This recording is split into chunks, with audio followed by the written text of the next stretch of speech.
bienvenue. Merci de me rejoindre. Merci Neila, bonjour à toutes, bonjour à tous. Alors, pour ceux qui ne vous connaissent pas, vous êtes cofondateur et CEO de Lydia Solutions. Est-ce que vous pourriez tout d'abord, je vais demander à chacun de mes intervenants de présenter eux-mêmes leurs solutions avec quelques chiffres clés également.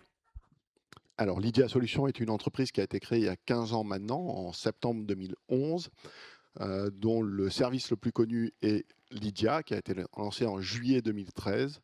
En mai 2024, on a lancé un second service qui s'appelle Sumeria, qui est ce qu'on pourrait appeler entre guillemets une néobanque, un compte courant mobile.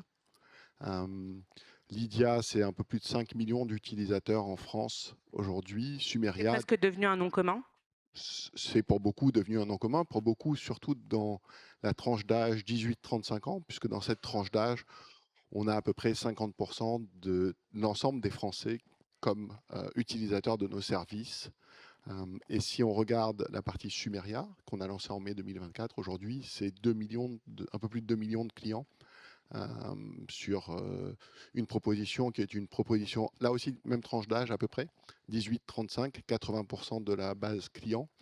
La proposition est assez simple, un compte courant pour la banque du quotidien rémunéré et pensé pour une gestion saine de son budget et la technologie la plus avancée au service de l'expérience du client, puisque c'est notre ADN depuis le premier jour. Je crois que la raison pour laquelle les gens ont dit « je te fais un Lydia », c'est précisément parce que l'expérience était tellement différente de ce qu'était un transfert bancaire qu'il fallait lui trouver un nouveau nom. Par ailleurs, juste un petit point, on m'a demandé d'être le trublion de cette session, de cette journée, et donc attendez-vous à ce que je sois un tout petit peu provoque. C'est pas ma nature, mais il faut faire le job, quoi.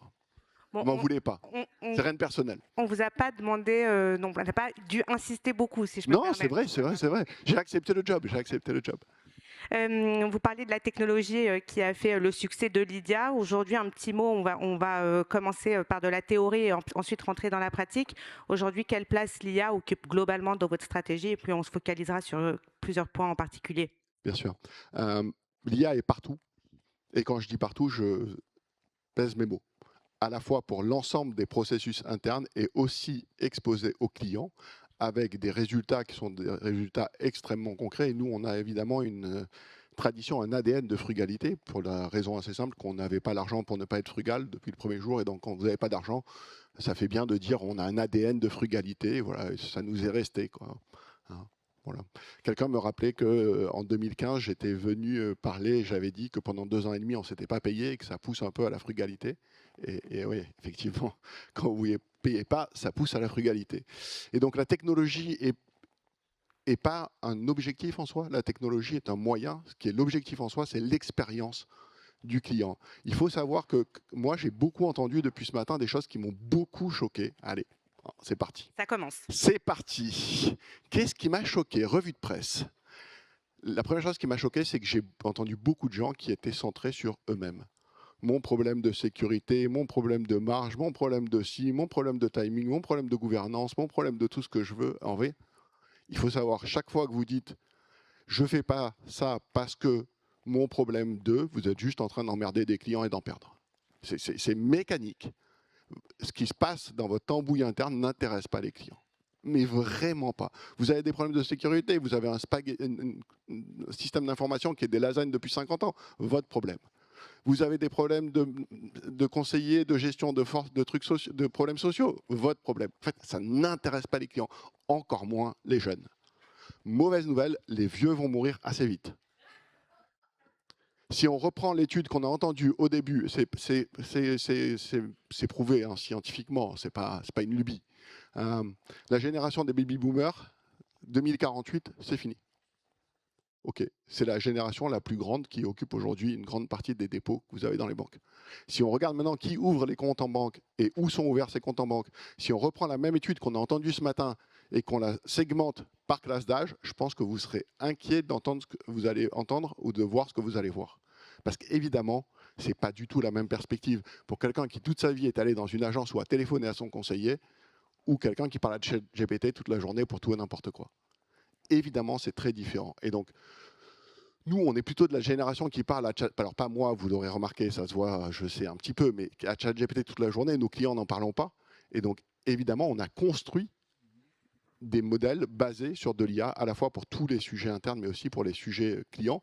Et la manière dont on l'a fait, c'est parce que j'ai entendu aussi pas mal de condescendance du genre les petites boîtes, les scale-up, les startups, ça fait des trucs en 3 mois, ça s'en fout de la conformité, la sécurité, c'est pas reçu. Ok, c'est faux. Ok, c'est archi faux. On est obsédé de la sécurité, de la conformité, de la protection des données du client. Pourquoi? Pour une raison assez simple. On ne peut pas se permettre de prendre des amendes en centaines de millions, voire en milliards pour d'autres. Okay, toutes les grandes banques de détail peuvent se le permettre. Et donc, quand vous ne pouvez pas vous le permettre, c'est l'histoire de la frugalité de tout à l'heure, eh ben, vous concevez les choses avec ça comme un contexte, comme une obligation, en fait, comme un cadre qui définit le champ dans lequel vous allez jouer. Et évidemment, on a fait ça dès le début. Donc, dès le début, on a organisé la connaissance, on a organisé les données, on a organisé la partie contexte. Contexte voulant dire toutes les règles, les interdits, ce qui est infranchissable, ce qui est de la loi, ce qui est de la réglementation, ce qui est de notre politique interne, de notre manière de faire. Et ensuite, une fois qu'on avait tout ça bien au carré, évidemment, il était beaucoup plus facile de déployer des agents là-dessus pour des usages internes. Pour savoir qu'est-ce qu'on fait en interne avec ça, par exemple, on supprime des logiciels SaaS. Tous les mois, on supprime un ou deux. En 18 mois, depuis qu'a commencé ce programme, on a supprimé 27. Le dernier en date, c'était Salesforce. Voilà. On les a remplacés par des logiciels internes développés sur des bases d'IA et d'automatisation. Voilà. Bon, on va également donner à vos confrères et consoeurs qui le souhaitent de quoi éventuellement vous tacler également s'ils en ont envie.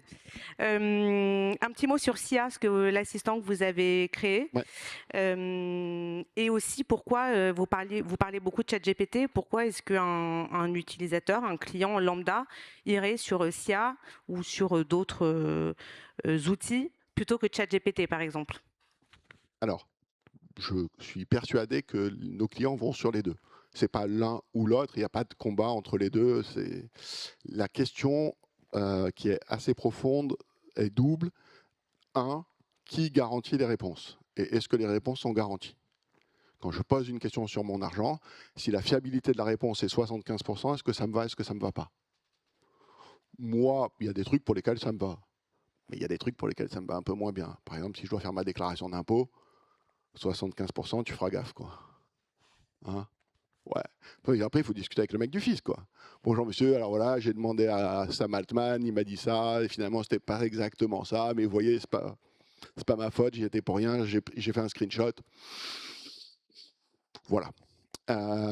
Et l'autre sujet, c'est évidemment une question de données personnelles. Donc nous, on a construit évidemment un SIA qui est un système complet, multi-agent, multimodèle, pour des questions aussi de souveraineté, de continuité d'activité, dans lequel on intègre et on orchestre différents types de modèles, des SLM, des LLM, d'autres outils, de l'OCR par exemple, et qui permet à nos utilisateurs de parler avec son compte et d'avoir une réponse. Tout le temps, sans attendre.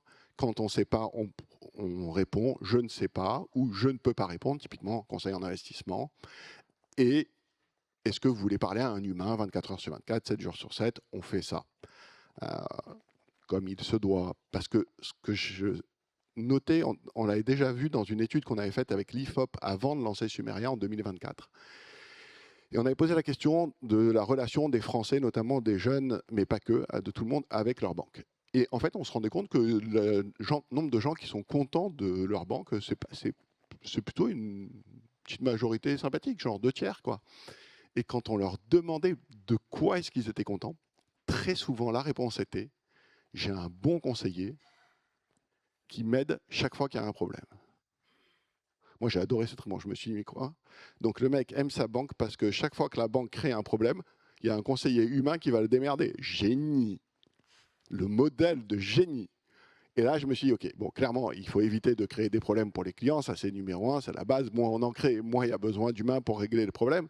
Mais il faut toujours un humain, et un humain qui est capable de répondre vite et de manière extrêmement qualitative quand il y a un problème.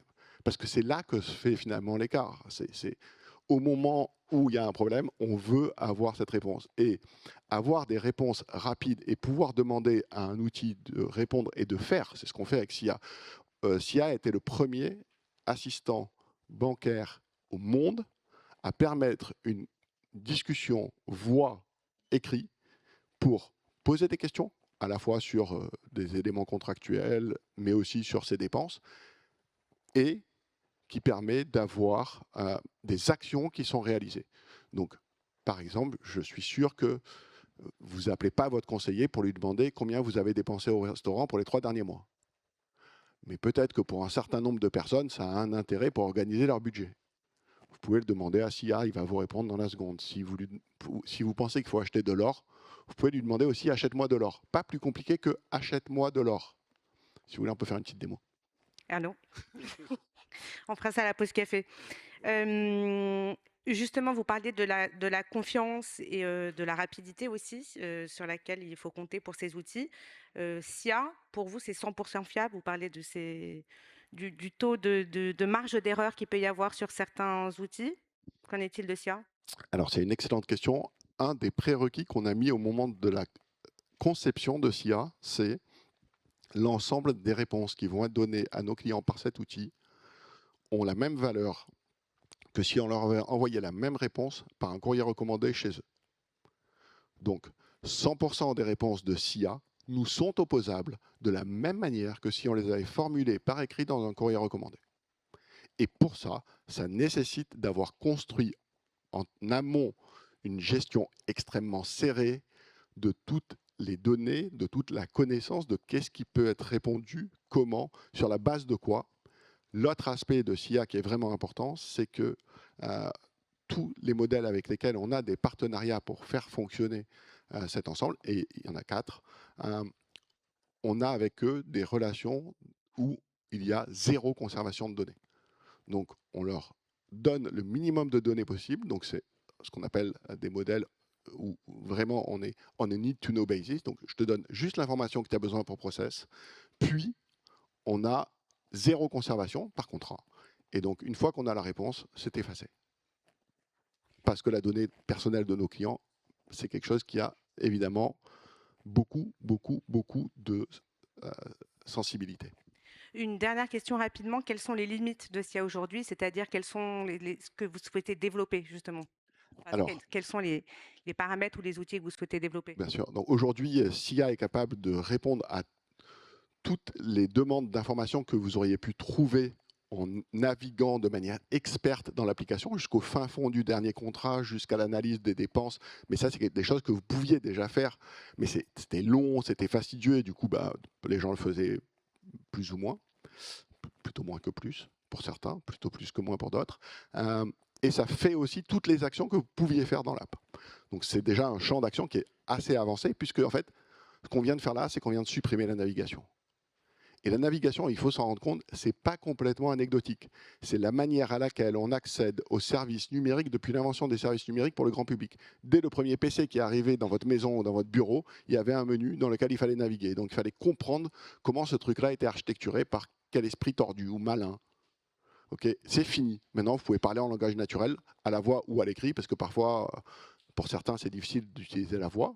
Problème de handicap. Pour d'autres, c'est juste pas le moment. Vous êtes dans le métro, vous n'allez pas papoter avec votre compte bancaire. Mais ce qui est vraiment essentiel dans ces sujets-là, c'est de maîtriser ce qu'on répond. Et donc, évidemment, que la prochaine étape, c'est le conseil. Et d'abord, le conseil dans la gestion budgétaire, qui est notre ligne de force sur Sumerian. Merci beaucoup, Merci, Thierry Leïla. Chiche. Je crois qu'on vous attend à la pause café pour régler des comptes. Wow. Wow. Chic.